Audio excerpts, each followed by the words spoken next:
Hello everyone, Vinayak classes के YouTube channel पर मैं अमता सिंह आप सभी का हार्दिक स्वागत करती हूँ। हम लोगों की 3 प्रैक्टिस हो गई है। आज हम लोगों की चौथी प्रैक्टिस है। तो आपसे निवेदन है कि जो लोग 3 प्रैक्टिस नहीं देखे हैं वो लोग तीनों प्रैक्टिस प्लेलिस्ट में जाएं और वहाँ से तीनों प्रैक्टिस देख लें। और एक चीज़ मैं और आपसे कहना चाहती हूँ कि आपके सिलेबस में जीन पियाजे, कोहलबर्ग और वाइगोस्की हैं। तो मैंने यूपी टेट में जो है इन दोनों लोगों को पढ़ाया है, मतलब जीन पियाजे को और वाइगोस्की को। कोहलबर्ग को तो मैं नहीं पढ़ा पाई हूँ उसमें, लेकिन इन दोनों लोगों को जो है उसमें प्रैक्टिस दी हूँ। तो कृपया आप उसमें जाएंगे यूपी टेट के प्लेलिस्ट में, वहाँ से जीन पियाजे और वाइगोस्की को ज़रूर देख लेंगे।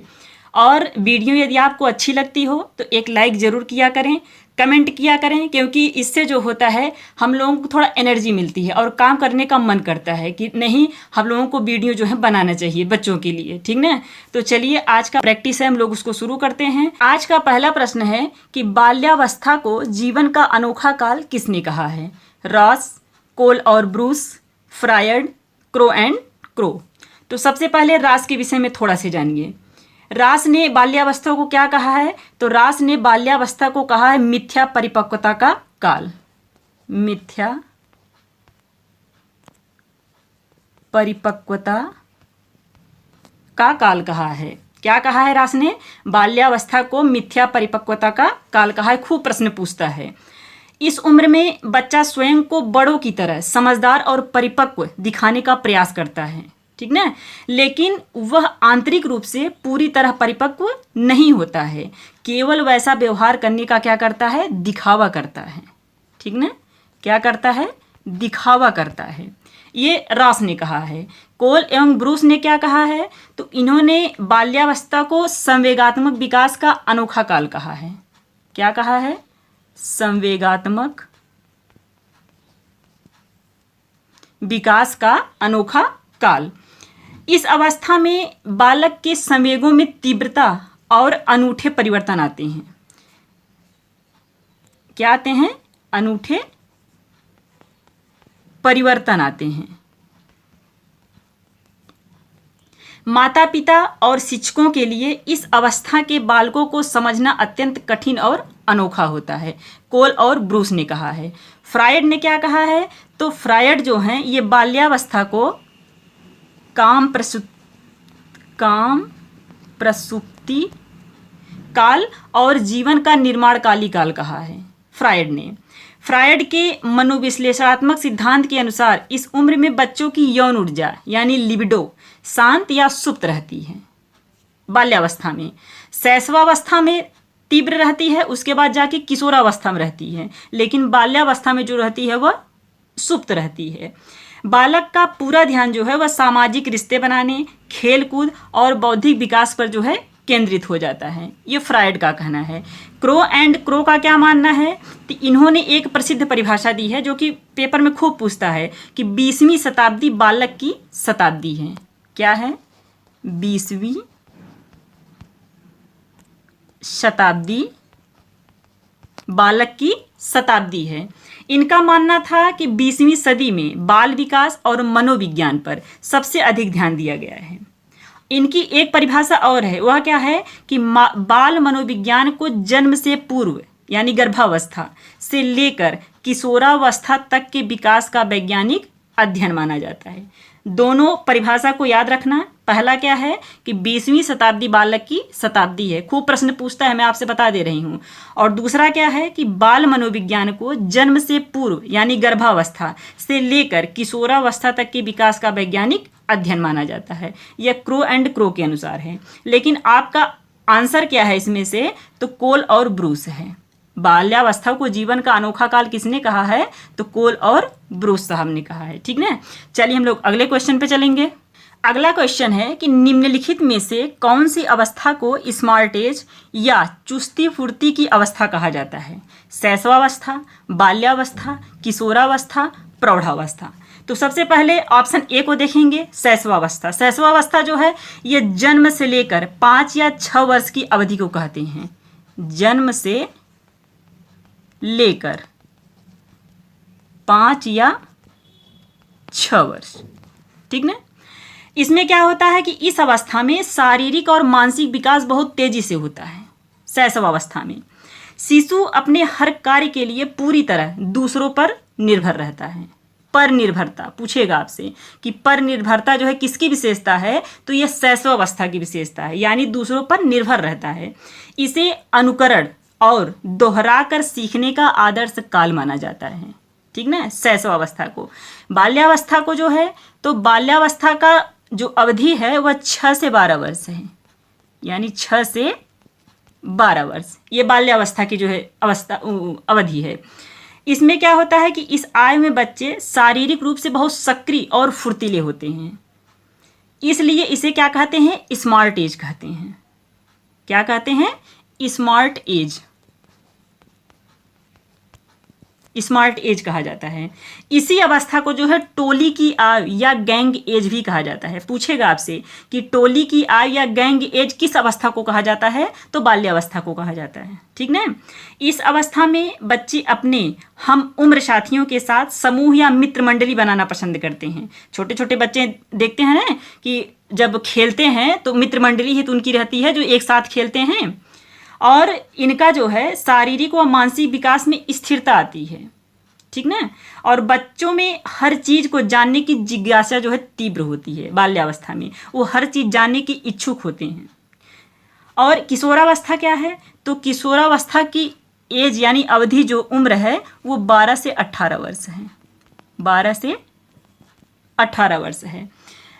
स्टेनले हॉल ने क्या कहा है किशोरावस्था को, तो यह अत्यधिक तनाव, दबाव, तूफान और संघर्ष की अवस्था है। खूब प्रश्न पूछता है कि तनाव, दबाव, तूफान और संघर्ष की अवस्था है, किसने कहा है, तो स्टेनले हॉल ने कहा है। ध्यान देना इस प्रश्न को। और इसमें क्या होता है, इस अवस्था में बालक बालिकाओं में तीव्र शारीरिक, लैंगिक और हार्मोनल बदलाव होते हैं। किशोरावस्था में इस अवस्था में क्या होती है, पहचान का संकट होता है, वह अपने पहचान की खोज करते हैं। ये भी प्रश्न खूब पूछा गया है यूपी टेट में इस बार। ठीक ना, इसलिए ध्यान देना कि पहचान की खोज करते हैं किस अवस्था में, किशोरावस्था में। किशोर अपने अस्तित्व यानी कैरियर और भविष्य को लेकर गंभीर तथा चिंतित रहने लगते हैं किशोरावस्था में। प्रौढ़ावस्था क्या होता है, तो प्रौढ़ावस्था जो है वह 18 वर्ष के बाद जो है, 18 वर्ष के ऊपर की अवस्था को जो है प्रौढ़ावस्था कहते हैं। इसमें क्या होता है, इस अवस्था में व्यक्ति शारीरिक, मानसिक और संवेगात्मक रूप से पूरी तरह जो है परिपक्व हो जाता है प्रौढ़ावस्था में। लेकिन इसका आंसर क्या है, पूछा क्या है कि निम्नलिखित में से कौन सी अवस्था को स्मार्ट एज या चुस्ती फुर्ती की अवस्था कहा जाता है, तो इसे बाल्यावस्था को कहा जाता है। ठीक ना मेरे बच्चे, चलिए हम लोग अगले क्वेश्चन पे चलेंगे।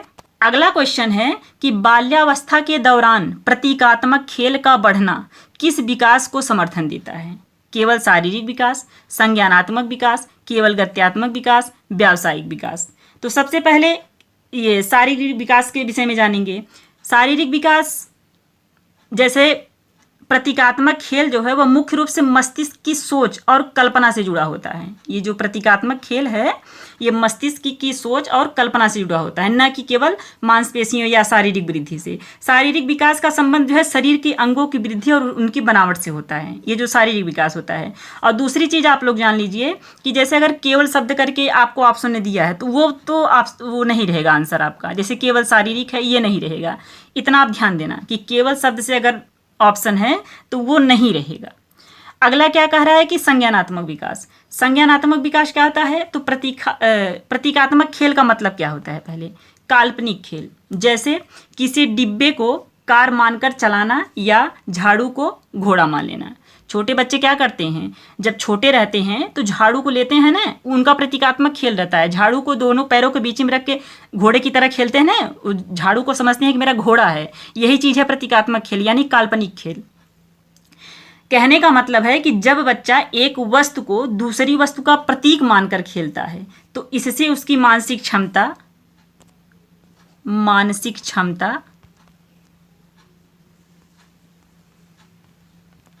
कल्पना शक्ति और भाषा का विकास होता है।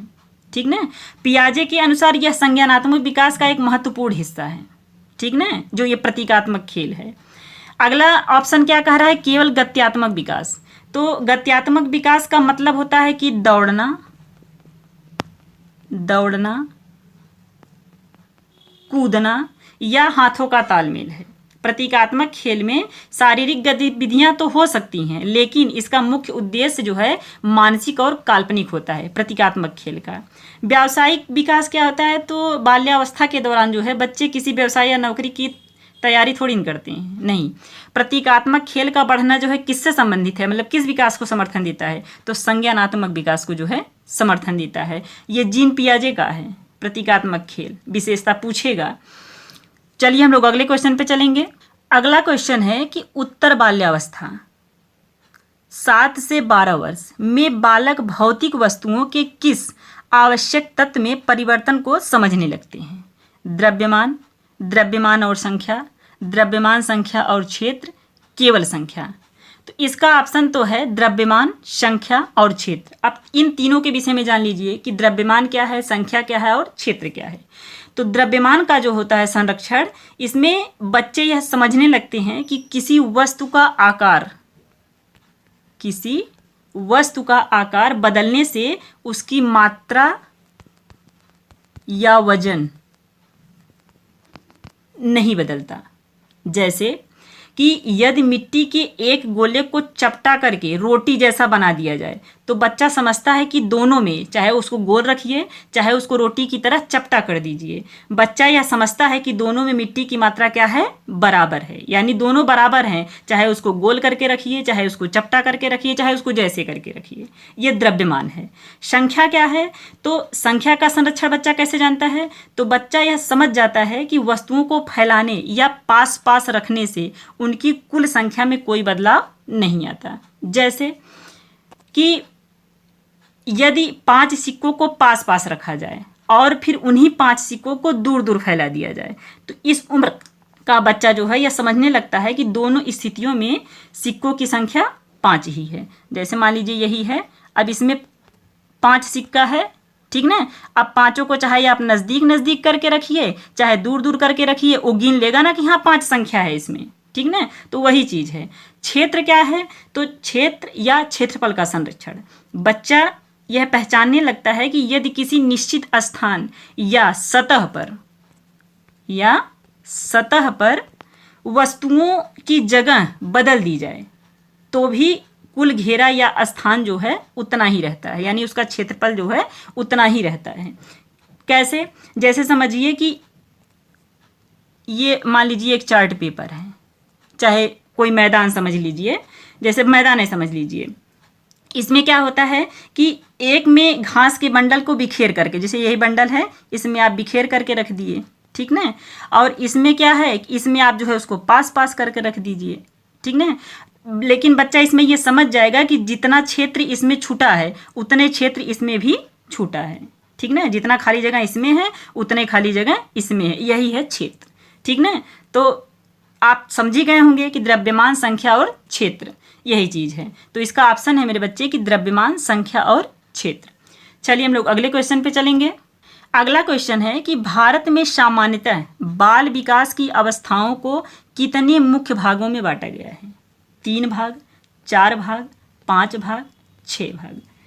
तो पूछा आपसे क्या है ऑप्शन में, मतलब ये प्रश्न में क्या पूछा है, भारत में सामान्यतः। तो जब भारत में सामान्यतः करके पूछा है तब इसमें जो है कितने भाग होते हैं, 5 भाग होते हैं, ठीक ना। ध्यान देना प्रश्न को कि प्रश्न पूछ क्या रहा है। जब उसमें पूछेगा कि भारत में सामान्यतः तब उसमें 5 भाग हो जाएंगे, ठीक ना।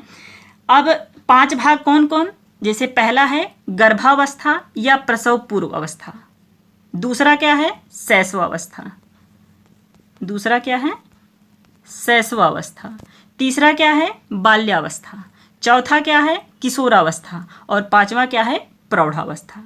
अब जैसे गर्भावस्था या प्रसव पूर्व अवस्था, इसमें क्या होता है, तो इसमें जो है गर्भाधान से जन्म तक यानी लगभग 9 महीने या 280 दिन होता है गर्भावस्था में।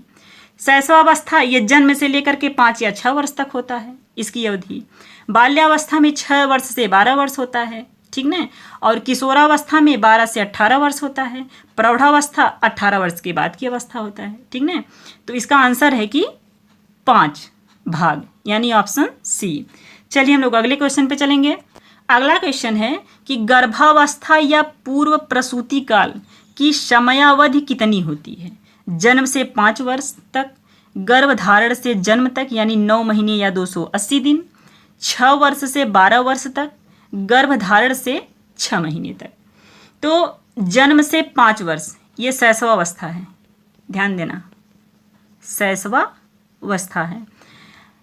और बी क्या कह रहा है कि गर्भधारण से जन्म तक यानी 9 महीने या 280 दिन। अभी अभी मैंने बताया कि गर्भावस्था या पूर्व प्रसूति काल इसी को कहते हैं। और 6 वर्ष से 12 वर्ष तक तो ये बाल्यावस्था है, बाल्यावस्था। गर्भधारण से 6 महीने तक तो यह गर्भावस्था के ही शुरुआती 6 महीने को दर्शाता है, यानी गर्भावस्था के होता है ये चीज़।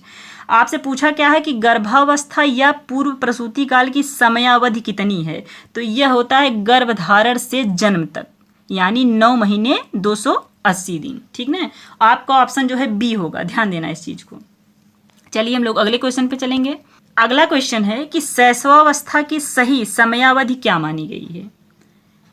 गर्भधारण से जन्म तक, जन्म से लेकर 5 वर्ष के अंत तक या 6 वर्ष के प्रारंभ तक, 5 वर्ष से 12 वर्ष तक, 12 वर्ष से 18 वर्ष तक। तो गर्भधारण से जन्म तक ये तो गर्भावस्था में आएगा, मतलब गर्भधारण से जन्म तक गर्भावस्था रहता है जो 280 दिनों होता है। और ये जन्म से लेकर 5 वर्ष के अंत तक या 6 वर्ष के प्रारंभ तक, तो ये शैशवावस्था की जो है समयावधि है। ठीक ना, और 5 वर्ष से 12 वर्ष तक, चाहे 5 वर्ष से कहिए चाहे 6 वर्ष से कहिए, ये बाल्यावस्था की जो है अवधि है, बाल्यावस्था। ठीक ना, और 12 वर्ष से 18 वर्ष तो ये जो है इसका है किशोरावस्था का। ठीक ना, लेकिन प्रश्न आपसे क्या कहा है कि शैशवावस्था की सही समयावधि, तो यह जन्म से लेकर यानी 5 वर्ष के अंत या 6 वर्ष के प्रारंभ तक माना जाता है। चलिए हम लोग अगले क्वेश्चन पे चलेंगे। अगला क्वेश्चन है कि बाल्यावस्था का समय कब से कब तक होता है। जन्म से 2 वर्ष, 18 वर्ष से ऊपर, 5 वर्ष। ये मेरे बच्चे 5 है, 54 नहीं है। ठीक ना, इसको 5 बना लीजिएगा। 5 वर्ष के अंत या 6 वर्ष के आरंभ से लेकर 12 वर्ष के अंत या 13 वर्ष के प्रारंभ तक। डी ऑप्शन कह रहा है कि 12 वर्ष से 18 वर्ष तक। ठीक ना, तो ऑप्शन ए क्या कह रहा है कि जन्म से 2 वर्ष, ये शैशवावस्था है, शैशवावस्था। अभी इसका भी मैं कन्फ्यूजन आपको दूर करूंगी कि शैशवावस्था आपसे पूछेगा तो ऑप्शन में क्या टिक करेंगे, जन्म से 2 वर्ष टिक करेंगे या जन्म से 5 या 6 वर्ष करेंगे। प्रश्न इसलिए मैंने एक रखा है आपके कन्फ्यूजन को दूर करने के लिए। बी कह रहा है कि 18 वर्ष से ऊपर, ये जो होता है ये प्रौढ़ावस्था होता है, प्रौढ़ावस्था होता है। ठीक ना, और ये जो 54 है इसको 54 नहीं मेरे बच्चे 5 है ना, 5 वर्ष के अंत या 6 वर्ष के आरंभ से लेकर 12 वर्ष के अंत या 13 वर्ष के प्रारंभ तक, यही जो है बाल्यावस्था है। इसको क्या कहते हैं, बाल्यावस्था। और 12 वर्ष से 18 वर्ष तो ये जो होता है आपका किशोरावस्था होता है, किशोरावस्था। ठीक ना, तो आपका ऑप्शन क्या है, मतलब आंसर तो ये आपका सी है, यानी 5 वर्ष के अंत या 6 वर्ष के आरंभ से लेकर 12 वर्ष के अंत या 13 वर्ष के प्रारंभ तक। ठीक ना, चलिए हम लोग अगले क्वेश्चन पे चलेंगे। अगला क्वेश्चन है कि किशोरावस्था की अवधि सामान्यतः क्या होती है। 18 वर्ष से ऊपर, जन्म से 4 नहीं, जन्म से 5 वर्ष होगा। ठीक ना, ये 45 नहीं, जन्म से 5 वर्ष। ठीक ना, अगला है कि 12 वर्ष के अंत या 13 वर्ष के प्रारंभ से लेकर 18 वर्ष तक, और 6 वर्ष से 12 वर्ष तक। तो 18 वर्ष से ऊपर ये तो प्रौढ़ावस्था है, प्रौढ़ावस्था। और जन्म से 5 या 6 वर्ष ये आपका शैशवावस्था है। ठीक ना, शैशवावस्था है। और 12 वर्ष के अंत या 13 वर्ष के प्रारंभ से लेकर 18 वर्ष तक ये किशोरावस्था है, किशोरावस्था। 6 वर्ष से 12 वर्ष तक ये बाल्यावस्था है, बाल्यावस्था। अब तो आपको कन्फ्यूजन नहीं होगा कि कितने से कितने उम्र तक जो है वो शैशवावस्था होता है और कितने से कितने तक जो है बाल्यावस्था होता है। अब तो आपको पता हो गया होगा। तो इसका आंसर है मेरे बच्चे कि 12 वर्ष के अंत या 13 वर्ष के प्रारंभ से लेकर 18 वर्ष तक ये किशोरावस्था की अवधि मानी जाती है। चलिए हम लोग अगले क्वेश्चन पे चलेंगे। अगला क्वेश्चन है कि प्रौढ़ावस्था की शुरुआत किस आयु से होती है? 12 वर्ष से, 14 वर्ष से, 16 वर्ष से, 18 वर्ष से ऊपर। तो 12 वर्ष से तो प्रारंभ हो जाता है कौन सा? किशोरावस्था, किशोरावस्था हो जाता है। और 14 16 तो उसी के बीच में रहता है, ठीक ना। जैसे मान लीजिए कि 12 13 14, तो 12 से 14 तक लगभग जो है ये होता है पूर्व किशोरावस्था, और उत्तर में आ जाएंगे लगभग 16 से 18 तक। कहने का मतलब है कि 12 से 18 तक ये आपका किशोरावस्था है, और 18 वर्ष से ऊपर जो है यही प्रौढ़ावस्था है। क्या है? प्रौढ़ावस्था, ठीक ना। इसका आंसर है मेरे बच्चे कि 18 वर्ष से ऊपर। चलिए हम लोग अगले क्वेश्चन पे चलेंगे। अगला क्वेश्चन है कि शिक्षा मनोविज्ञान और बाल मनोविज्ञान के दृष्टिकोण से किन अवस्थाओं का अध्ययन सबसे महत्वपूर्ण माना गया है? केवल गर्भावस्था और शैशवावस्था, केवल प्रौढ़ावस्था, शैशवावस्था, बाल्यावस्था और किशोरावस्था। उपर्युक्त सभी पांचों अवस्थाएं। एक प्रश्न अभी अभी मैंने बताया था ना कि भारत में सामान्यतः, उसमें तो 5 था, लेकिन यहाँ आप ध्यान देंगे कि शिक्षा मनोविज्ञान और बाल मनोविज्ञान के दृष्टिकोण से पूछ रहा है, तो इसमें जो है 3 होते हैं। कौन कौन होते हैं? शैशवावस्था, बाल्यावस्था और किशोरावस्था। शैशवावस्था को जो है लगभग कहिए तो जन्म से 5 या 6 वर्ष, ठीक ना। इसमें इसे जो है शैशवावस्था को सीखने का आदर्श काल कहते हैं। क्या कहते हैं? सीखने का आदर्श काल, ठीक ना। और इसमें बच्चा जो है अनुकरण और खेल के माध्यम से बुनियादी बातें सीखता है शैशवावस्था में। बाल्यावस्था जो है इसकी अवधि क्या है? तो इसकी अवधि 6 से 12 वर्ष है, ठीक ना। इसे क्या कहा जाता है? तो इसे प्राथमिक विद्यालय की आयु कहा जाता है बाल्यावस्था को। इसमें बच्चे का सामाजिकरण होता है, वह समूह में जो है रहना पसंद करता है या रहना सीखता है बच्चा बाल्यावस्था में, और उसमें तार्किक सोच जो है वह विकसित होने लगती है, शुरुआत होती है। ध्यान देना, बाल्यावस्था में जो है तार्किक सोच की क्या होती है? शुरुआत होती है, यानी विकसित होने लगता है। और पूर्ण कब होता है? वह किशोरावस्था में जाके पूर्ण होता है, ठीक ना। किशोरावस्था क्या है? तो किशोरावस्था की अवधि जो है वह 12 से 18 वर्ष है, 12 से 18 वर्ष। इसे क्या कहा गया है? इसे तूफान और तनाव की अवस्था कहा गया है। कहा किसने है? तो स्टेनले हॉल ने कहा है। ध्यान देना प्रश्न को। इसमें तीव्र यानी शारीरिक, मानसिक और संवेगात्मक परिवर्तन होते हैं किशोरावस्था में। और इस चरण में क्या होता है? बच्चा जो है यानी किशोरावस्था में बच्चा अपनी पहचान की जो है खोज करता है, ठीक ना। किशोरावस्था का ऑप्शन आपको पता ही चल गया कि इसका आंसर क्या है। तो इसका आंसर है कि शैशवावस्था, बाल्यावस्था और किशोरावस्था। प्रश्न में जब आपसे पूछेगा कि शिक्षा मनोविज्ञान और बाल मनोविज्ञान के दृष्टिकोण से किन अवस्थाओं का अध्ययन सबसे महत्वपूर्ण माना गया है, तो इन्हीं 3 का माना गया है, यानी शैशवावस्था, बाल्यावस्था और किशोरावस्था, ठीक ना। चलिए हम लोग अगले क्वेश्चन पे चलेंगे। अगला क्वेश्चन है कि शैशवावस्था की सामान्य अवधि क्या मानी जाती है? जन्म से 2 वर्ष, जन्म से 5 या 6 वर्ष, 6 से 12 वर्ष, 12 से 18 वर्ष। यही प्रश्न था जिस प्रश्न का इंतजार था। तो इसमें अगर आपको दोनों ऑप्शन मिल रहा है, प्रश्न आया भी है मेरे बच्चे, 1 नहीं 2 3 बार आया है। इस प्रश्न को ध्यान देना, ठीक ना।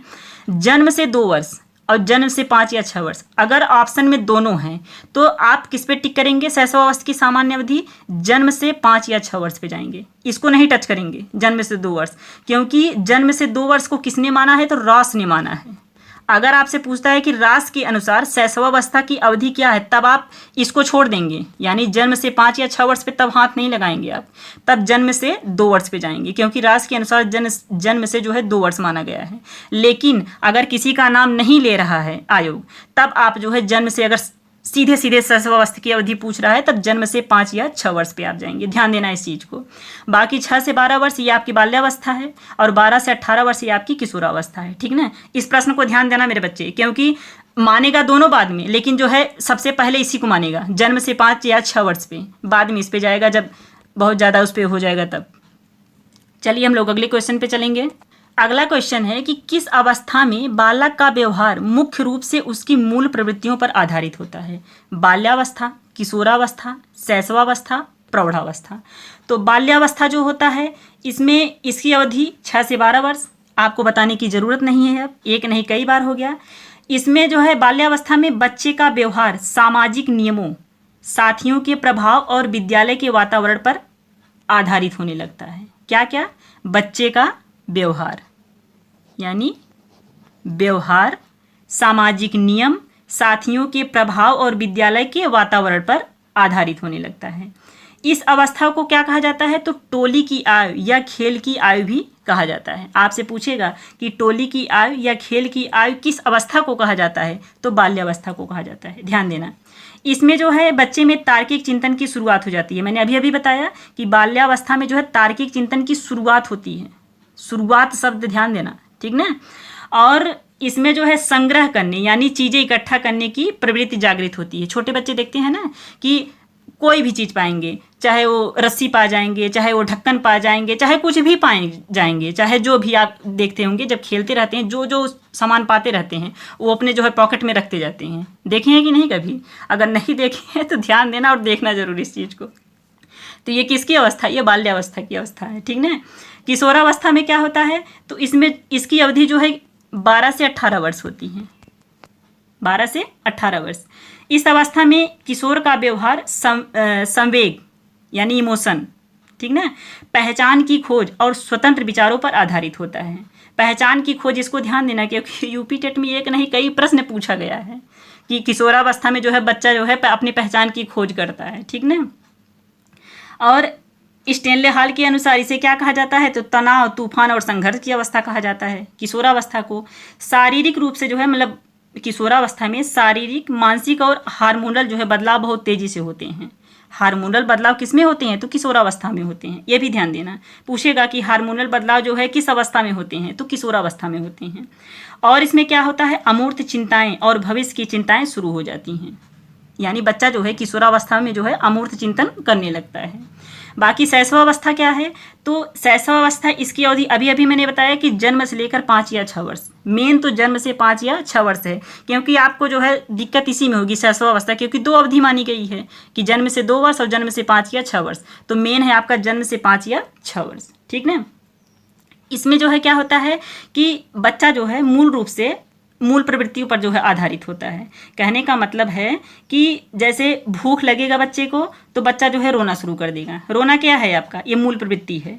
और खुश होने पर मुस्कुराएगा या अंगूठा चूसता है, ठीक ना। छोटे बच्चे देखते नहीं है कि अंगूठा अपना जो है चूसते रहते हैं, तो वही चीज़ है, मतलब यानी शैशवावस्था की ये विशेषता है। और प्रौढ़ावस्था जो है तो ये 18 वर्ष से ऊपर की होती है। इसमें क्या होता है कि इस अवस्था में व्यक्ति का व्यवहार जो है पूरी तरह से परिपक्वता, सामाजिक जिम्मेदारियों या कर्तव्यों और तर्कसंगत निर्णयों पर जो है आधारित हो जाता है। यानी बच्चा जो होता है, चाहे वयस्क जो भी मानिए, वो जो है प्रौढ़ावस्था में पूर्ण रूप से जो है परिपक्व हो जाता है, ठीक ना। पूछा आपसे क्या है कि मुख्य रूप से उसकी मूल प्रवृत्तियों पर आधारित होता है बालक का व्यवहार, तो वह शैशवावस्था में होता है, ठीक ना। इसका आंसर है मेरे बच्चे शैशवावस्था। चलिए हम लोग अगले क्वेश्चन पे चलेंगे। अगला क्वेश्चन है कि शैशवावस्था में बच्चे में आत्म प्रेम की भावना पाई जाती है। इसे मनोवैज्ञानिक भाषा में क्या कहा जाता है? Socialism, narcissism, egocentrism, animism. तो सोशलिज्म यानी समाजवाद। तो समाजवाद कहने का मतलब है कि सामाजिक सांस्कृतिक विकास से कौन जुड़ा है? तो वाइगोस्की साहब जुड़े हैं, वाइगोस्की। इनको किस लिए जाना जाता है? सामाजिक सांस्कृतिक विकास के लिए जाना जाता है, ठीक ना। और ये नार्सिसिज्म क्या होता है? तो नार्सिसिज्म जो है यानी आत्ममोह। नार्सिसिज्म का मतलब आत्ममोह। और नार्सिसिज्म का मतलब होता है कि अपने आप से अत्यधिक प्रेम करने या खुद के प्रति आकर्षित होने की भावना। क्या कहते हैं? नार्सिसिज्म कहते हैं। ईगोसिट्रिज्म क्या है? तो ईगोसिट्रिज्म का मतलब होता है अहम केंद्रितता। अहम केंद्रितता, ठीक ना। यह बच्चे की वह मानसिक स्थिति है जहां वह केवल अपने ही दृष्टिकोण से दुनिया को देखता है, ठीक ना। बच्चा यह समझने में असमर्थ होता है कि दूसरों की सोच या भावनाएं, क्या सोच या भावनाएं उसकी सोच से अलग हो सकती हैं। जैसे कि यदि किसी बच्चे को कोई खिलौना पसंद है तो वह सोचता है कि हर किसी को वही खिलौना पसंद है, यानी बच्चे को जो खिलौना पसंद रहता है वह सोचता है कि सबको यही खिलौना पसंद है। ये ईगोसिट्रिज्म है, अहम केंद्रितता। इससे कौन जुड़े हैं, ये किनकी विशेषता है, तो ये जीन पियाजे साहब की विशेषता है। ठीक ना। अगला क्या कह रहा है कि एनिमिज्म। एनिमिज्म का मतलब मेरे बच्चे जीववाद। जीववाद ये भी किसकी विशेषता है, तो ये भी जीन पियाजे की ही है। इसमें क्या होता है कि निर्जीव वस्तुओं को सजीव मानना। जैसे निर्जीव वस्तुएं, जैसे खिलौना हुआ, बादल हुआ या पत्थर हुआ, उसको जो है सजीव, जैसे प्राण, भावनाएं और विचार मानना। बच्चा क्या करता है इसमें कि बच्चे का यह सोचना कि अगर गुड़िया ज़मीन पर गिर गई, जो गुड़िया से वो खेलता है या जो खिलौने से वह खेलता है, अगर गुड़िया उसकी गिर गई तो बच्चे को यह लगेगा कि उसे चोट लगी होगी और वह रो रही होगी। ठीक ना, क्योंकि वह जो है निर्जीव वस्तुओं को क्या मानता है, सजीव मानता है। एनिमिज्म, एनिमिज्म मतलब जीववाद। यह भी किससे संबंधित है, पियाजे से संबंधित है। लेकिन प्रश्न आपसे क्या कह रहा है कि शैशवावस्था में बच्चे में आत्ममोह की भावना पाई जाती है, इसे मनोवैज्ञानिक भाषा में क्या कहा जाता है, तो इसे नार्सिसिज्म कहा जाता है। ठीक ना। चलिए हम लोग अगले क्वेश्चन पे चलेंगे। अगला क्वेश्चन है कि शैशवावस्था में बच्चा मुख्य रूप से किस प्रकार सीखता है, अमूर्त चिंतन द्वारा, अनुकरण द्वारा, तार्किक वाद विवाद द्वारा, जटिल प्रयोगों द्वारा। तो अमूर्त चिंतन द्वारा ये विशेषता किसकी है, तो ये जीन पियाजे के औपचारिक संक्रियात्मक की विशेषता है। ये भी आप जानते रहिए। इसका मतलब होता है कि जो चीज़ें सामने मौजूद नहीं हैं उनके बारे में गहराई से सोचना या कल्पना करना, अमूर्त चिंतन। ठीक ना। यह क्षमता जो है किशोरावस्था, या अभी अभी मैंने बताया कि जीन पियाजे के अनुसार औपचारिक संक्रियात्मक अवस्था में जो है यह विकसित होता है। कौन सा, अमूर्त चिंतन द्वारा। ठीक ना। अमूर्त चिंतन ये खूब पूछता है, ये किसकी है, तो ये औपचारिक संक्रियात्मक की जो है विशेषता है। ठीक ना। अनुकरण द्वारा, तो अनुकरण द्वारा क्या होता है कि दूसरों को देखकर उनके हाव भाव, भाषा और कार्यों की हूबहू नकल करना। अनुकरण मतलब नकल करना। ठीक ना। तो यह जो है शैशवावस्था यानी जन्म से चाहे 2 वर्ष कहिए, चाहे 5 या 6 वर्ष कहिए, ठीक ना, उसकी विशेषता है अनुकरण द्वारा। तार्किक वाद विवाद द्वारा, ये तो तार्किक वाद विवाद द्वारा क्या होता है कि किसी बात के पीछे के तर्क यानी लॉजिक को समझना, सही गलत का विश्लेषण करना और अपनी बात को तर्कों के साथ बहस में रखना, तार्किक वाद विवाद। ठीक ना। यह क्षमता जो है अक्सर उत्तर बाल्यावस्था और किशोरावस्था में आती है। तार्किक वाद विवाद, मैंने अभी भी कहा ना कि तार्किक जो है वो विचार उसके शुरू हो जाते हैं, तो चाहे उत्तर बाल्यावस्था कहिए चाहे किशोरावस्था में जो है ये परिपक्व हो जाता है। ठीक ना। बाकी जटिल प्रयोगों द्वारा, तो यह वैज्ञानिक तरीके से यानी किसी समस्या का समाधान खोजने के लिए जो है कठिन प्रयोग या टेस्ट करना, यह अक्सर उच्च बौद्धिक क्षमता वाले वयस्कों या किशोरों की विशेषता है, जटिल प्रयोग द्वारा। लेकिन प्रश्न आपसे क्या पूछा है कि शैशवावस्था में बच्चा मुख्य रूप से किस प्रकार सीखता है, तो अनुकरण द्वारा सीखता है, यानी घर में एक दूसरे को देखता है उसी प्रकार वो अनुकरण करके यानी नकल करके जो है हर चीज़ जो है वो सीखता है। तो चलिए हम लोगों का प्रश्न यहीं ख़त्म होता है। और वीडियो यदि मेरे बच्चे आपको अच्छी लगती होगी तो एक लाइक ज़रूर किया करिए, क्योंकि लाइक जब आप लोग करते हैं ना तो देखने से बहुत खुशी होती है।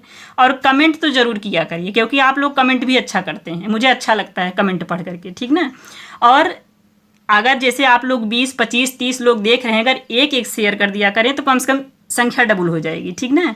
तो इतना सपोर्ट किया करिए मेरे बच्चे, क्योंकि जो आप लोग जो है लाइक, कमेंट और शेयर करते हैं तो अच्छा लगता है। ठीक ना। तो चलिए अब हम लोग अगले प्रैक्टिस में मिलेंगे, तब तक के मेरे लिए मेरे बच्चे बाय बाय।